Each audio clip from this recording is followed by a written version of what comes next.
ചിലപ്പോൾ ഒരു ചെറിയ ദൃശ്യത്തിന് നമ്മളെ നിരാശയുടെ പടുകുഴിയിൽ നിന്ന് പ്രത്യാശയുടെ ആകാശത്തേക്ക് കൈപിടിച്ചുയർത്താൻ വേണ്ടിയിട്ട് പറ്റും.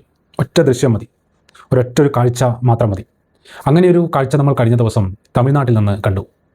തമിഴ്നാട്ടിലെ ചെങ്കൊടി വച്ച കാറിൽ സഞ്ചരിക്കുന്ന കമ്മ്യൂണിസ്റ്റ് പാർട്ടിയുടെ നേതാവ് സഖാവ് പി ഷൺമുഖത്തിന് നേരെ വഴിയരികിൽ നിന്നും കൈവീശി കാണിക്കുന്ന, അദ്ദേഹത്തെ അഭിവാദ്യം ചെയ്യുന്ന മനുഷ്യരുടെ ദൃശ്യം നമ്മൾ വലിയ ആവേശത്തോടുകൂടി കഴിഞ്ഞ ദിവസം കണ്ടിരുന്നു. അത് ഒരു ജനതയുടെ അഭിവാദ്യ പ്രകടനമാണ്.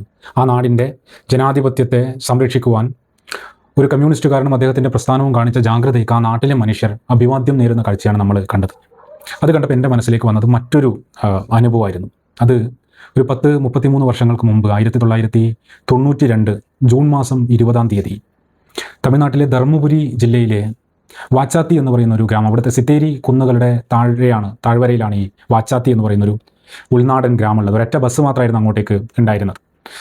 ആ നാട്ടിലെ ജനതയ്ക്ക് നേരെ വലിയ പോലീസ് ഭീകരത അവിടെ ആ ദിവസം നടന്നു. അതിൻ്റെ കാരണം പറഞ്ഞത് ആ നാട്ടിലെ ജനങ്ങൾ വീരപ്പന് സഹായം നൽകുന്നു എന്നുള്ളതായിരുന്നു. വീരപ്പൻ വേട്ടയുടെ പേര് പറഞ്ഞ് ഒരു ഗ്രാമം മുഴുവൻ പോലീസ് നരനായാട്ടന്ന് നടന്നു. വീടുകൾക്ക് തീവച്ചു, വീടുകൾ കൊള്ളയടിച്ചു, കിണറുകളിലേക്ക് പെട്രോൾ ഒഴിച്ചു, അരി ഉൾപ്പെടെയുള്ള സാധനങ്ങൾ സൂക്ഷിച്ചു വെച്ചിരുന്നിടങ്ങളിലേക്ക് മണ്ണെണ്ണ ഒഴിച്ചു. 200-ലധികം ആളുകളെ, സ്ത്രീകളും ഗർഭിണികളും വൃദ്ധരും ഉൾപ്പെടെ ഉള്ള മനുഷ്യരെ അറസ്റ്റ് ചെയ്തു. വലിയ പോലീസ് ഭീകരതയ്ക്ക്, മർദ്ദനത്തിന് അവർ വിധേയരായി. എത്രയോ സ്ത്രീകൾ ബലാത്സംഗം ചെയ്യപ്പെട്ടു. അങ്ങനെ ഒരുപക്ഷെ സ്വതന്ത്ര ഭാരതം കണ്ട ഏറ്റവും വലിയ പോലീസ് ഭീകരതകളിൽ ഒന്നും നടന്നിട്ടുള്ള ആ ഗ്രാമം, അവിടുന്ന് വാർത്തയൊന്നും പുറത്തേക്ക് പോയില്ല. എങ്ങനെയോ ഈ പോലീസ് വേട്ടയെക്കുറിച്ചിട്ട് അറിഞ്ഞ് ആ ഗ്രാമത്തിലേക്ക് ദിവസങ്ങൾക്ക് ശേഷം കമ്മ്യൂണിസ്റ്റുകാർ പോകുന്നുണ്ട്. ആ പോയ കൂട്ടത്തിൽ പി ഷൺമുഖവും ഉണ്ടായിരുന്നു. അദ്ദേഹം ആ ഗ്രാമത്തിൽ എത്തിയതിനെക്കുറിച്ചിട്ട് ഇങ്ങനെയാണ് പറയുന്നത്: ഒരൊറ്റ ആത്മാവ് പോലും ഇല്ലാത്ത ഒരു സ്ഥലം നിങ്ങൾ എപ്പോഴെങ്കിലും കണ്ടിട്ടുണ്ടോ? ചിലപ്പോൾ അത്തരമൊരു സ്ഥലം നിങ്ങൾ ഏതെങ്കിലും സിനിമയിൽ കണ്ടിട്ടുണ്ടാകും. പക്ഷേ ആ ദിവസം ഞാനും കൂടെയുള്ള സഖാക്കളും അത്തരമൊരു പ്രേതഗ്രാമം കണ്ടു.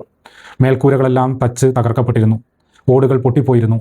വീടുകളുടെ എല്ലാ വാതിലുകളും ജനലുകളും തകർക്കപ്പെട്ടിരുന്നു. ആ ഗ്രാമത്തിൽ ആരും ഉണ്ടായിരുന്നില്ല എന്നാണ് അദ്ദേഹം അന്ന് ആ ഗ്രാമത്തിലെത്തിയ അനുഭവത്തെക്കുറിച്ചിട്ട് പറയുന്നത്. അങ്ങനെ ആ ഗ്രാമത്തിൽ അവരെത്തിയപ്പോൾ ഒരു പെൺകുട്ടി അവരുടെ അടുത്തേക്ക് വന്നു അത്രേ. അപ്പോൾ പെൺകുട്ടി പറഞ്ഞു, ഈ ഗ്രാമത്തിൽ ആളുകളൊക്കെ ഉണ്ട്, പക്ഷെ അവരെല്ലാം ഭയന്നിരിക്കുകയാണ്, എല്ലാവരും ഒളിച്ചിരിക്കുകയാണ്, അതുകൊണ്ടാണ് നിങ്ങൾ അവരെ കാണാത്തത് എന്ന് അവരോട് പറഞ്ഞു. അപ്പോൾ ഈ പെൺകുട്ടിയോട്, പിന്നെന്തിനാണ് നീ ഞങ്ങളുടെ അടുത്തേക്ക് വന്നത്, നിനക്ക് ഭയമില്ലേ എന്ന് ചോദിച്ചപ്പോൾ സാല എന്നു പേരുള്ള പെൺകുട്ടി അവരോട് മറുപടി പറഞ്ഞത്, നിങ്ങൾ വന്ന വാഹനത്തിൻ്റെ മുന്നിൽ ഞാനൊരു ചെങ്കൊടി പാറുന്നത് കണ്ടിരുന്നു. എനിക്കറിയാം നിങ്ങൾ ഉപദ്രവിക്കാൻ വരുന്നവരല്ല, നിങ്ങൾ ഞങ്ങളുടെ കൂടെയുള്ളവരാണ് എന്ന്. ആ സമരം അന്ന് സഖാവ് പി ഷൺമുഖവും സഖാക്കളും ഏറ്റെടുത്തു. 3 പതിറ്റാണ്ടോളം അവർ പൊരുതി.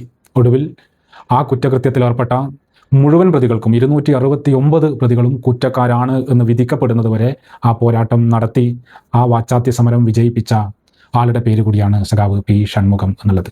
അന്ന് അദ്ദേഹം ആ ദുരന്ത ഭൂമിയിലേക്ക് പോകുമ്പോഴും അദ്ദേഹത്തിൻ്റെ വാഹനത്തിന് മുന്നിൽ ഈ ചെങ്കൊടി പാറുന്നുണ്ടായിരുന്നു.